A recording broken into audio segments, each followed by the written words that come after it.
The first light of dawn cuts across the ruined village. Smoke lingers in the streets, a reminder of yesterday's artillery. From the east, the deep metallic rumble of an Abrams tank breaks the silence. Its engine note is heavy, steady, unmistakable.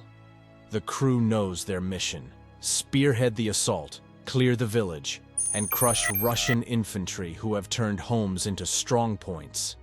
Every street corner could hide an RPG, every window a sniper. The Abrams halts, turret swinging toward a shattered two-story building. Inside, Russian troops wait behind sandbags and machine guns. The loader slams a 120mm shell into the chamber. Up. The gunner doesn't hesitate. One squeeze, and the round blasts the entire upper floor into dust. Walls collapse, fire erupts, and the defenders vanish in seconds. On the opposite flank, a Bradley fighting vehicle pushes forward. Its 25mm Bushmaster cannon stitches bursts across buildings, shredding cover into fragments.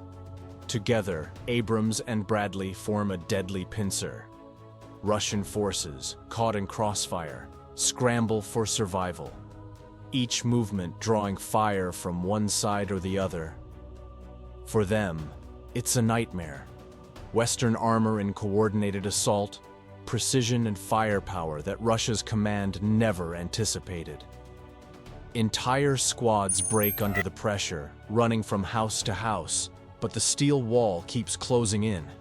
Behind the armor, Ukrainian infantry moves in. Azov fighters, methodical and unflinching, sweep the ruins room by room. Every doorway is a gamble, every shadow a threat. Mines, tripwires, unexploded shells, they know each step could be the last. Yet they advance, covering one another with flawless discipline. In the basement of a collapsed home, the first contact is made.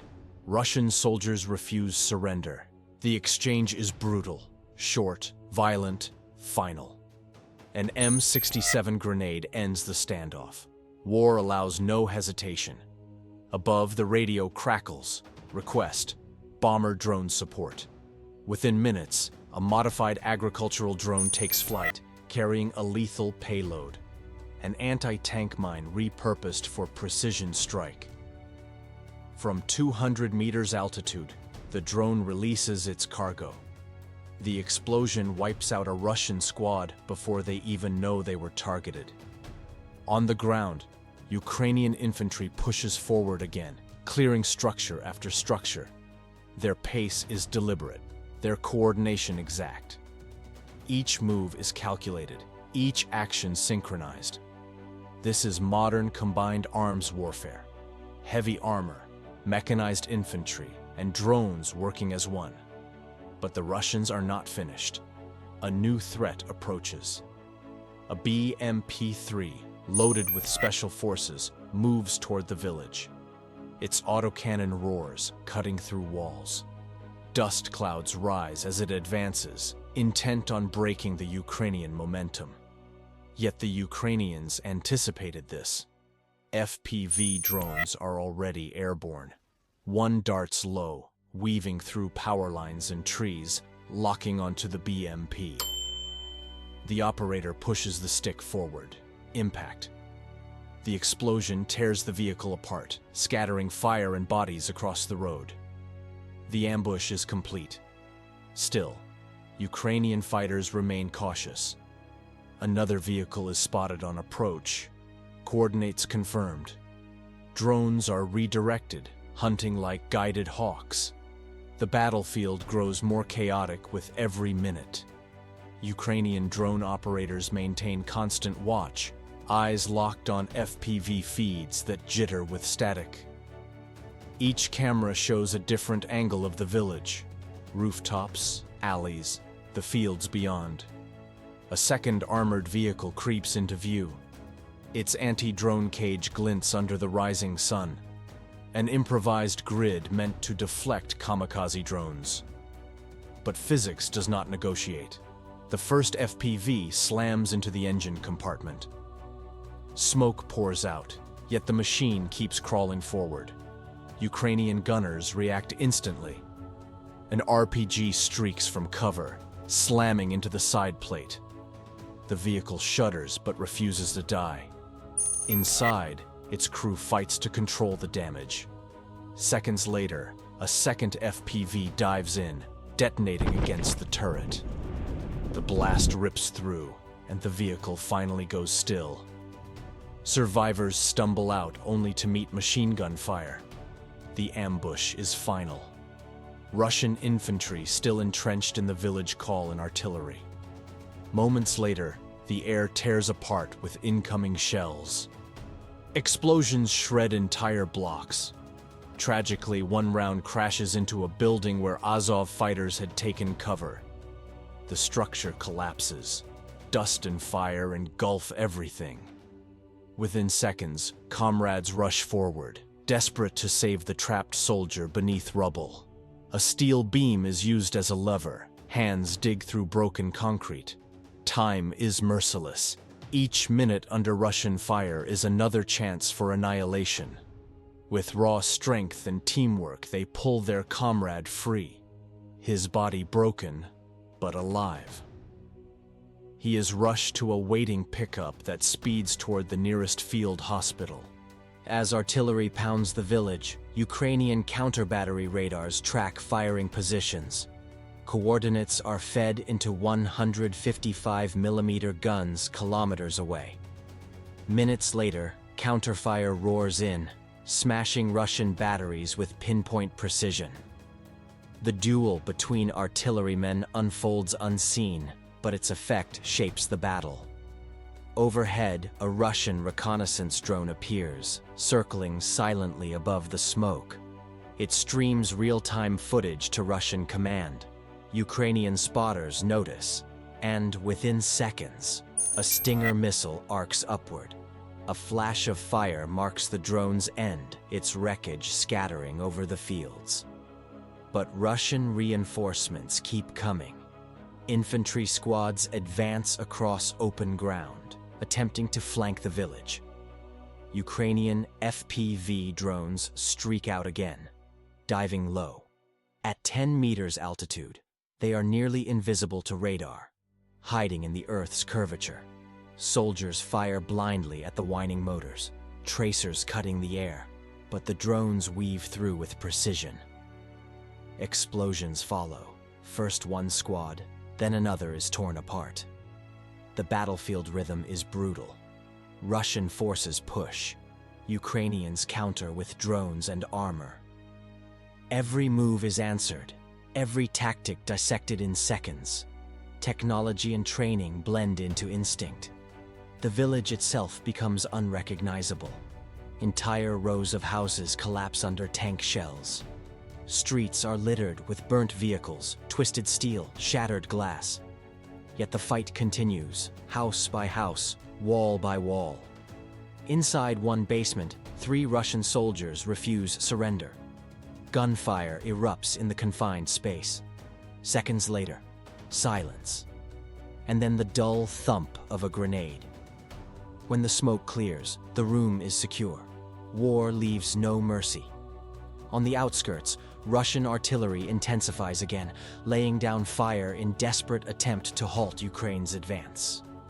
But with every blast, more civilian ruins crumble, making it clear, the cost of every meter is devastation. The Ukrainian push does not stop. The armor leads, the infantry clears, the drones strike. Step by step, the invaders are being forced out. From the tree line west of the village, the real counterattack begins. Russian command has committed heavier assets. A column of infantry fighting vehicles rolls forward, supported by armored trucks packed with troops. The thunder of engines grows louder, echoing across the ruined fields. Ukrainian scouts relay target coordinates. Within moments, artillery shells rain down on the column. The first vehicle is struck head-on, erupting in fire. The convoy halts in confusion. Soldiers leap from trucks, scattering into ditches. But this only makes them easier prey. FPV drones dive into the chaos.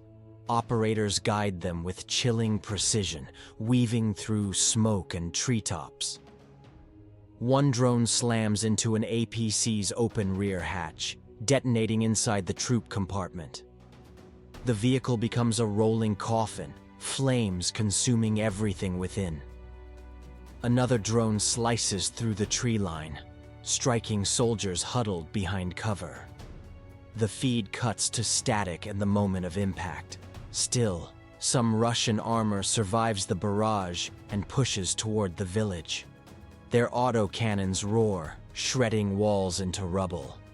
Civilians once lived in these buildings. Now they are torn apart in seconds. The Abrams tank answers with steel. Its gun stabilizer hums as the gunner locks on a moving BMP. A thunderclap, a flash, and the round punches through the vehicle's frontal armor. It explodes in a fountain of sparks and smoke. The Bradley fighting vehicle adds its own firepower, spraying 25mm bursts across advancing infantry. The crossfire traps the Russian attack in open ground. Each attempt to regroup collapses under relentless pressure. Above the battlefield, Ukrainian drone operators launch an entire swarm, dozens of FPVs guided toward the armored spearhead. The sky hums with their motors. Russian soldiers open fire wildly, tracers crisscrossing the dawn, but the drones are too many. One by one, they strike. Engines, turrets, supply trucks. Explosions ripple across the column until the advance disintegrates. Russian artillery responds, blanketing the village in shells. The ground shakes. Entire blocks vanish in clouds of dust. But precision Ukrainian counterfire once again silences several batteries. The duel becomes a test of endurance. Steel against steel, crew against crew. Inside the village, Azov fighters push deeper, clearing the last strongholds. In one sector, under-barrel grenade launchers pound doorways, forcing enemies out or leaving nothing behind. In another, snipers cover open streets, ensuring no Russian can cross without being cut down. Everywhere, coordination is absolute. Armor covers infantry. Drones cover armor. Artillery shields them all. This is not chaos. It is calculated destruction, methodical and unrelenting. Still, the Russians cling to basements and ruins. Small groups refuse to surrender, firing until their last magazines run dry. But the momentum has shifted beyond recovery. Their reinforcements lie burning in the fields. Their artillery grows silent. Their drones have been hunted from the sky. The Ukrainian battle rhythm continues. Advance, clear, secure, repeat. Each building captured, each street crossed, reduces Russian presence to fragments. As the sun climbs higher, the outcome becomes clear. The defenders are no longer capable of holding the line. Their command network is shattered, their vehicles destroyed, their infantry decimated. The climax of the battle is not a single explosion, but the grinding inevitability of collapse. Russian positions crumble one by one until the last shots fade into silence.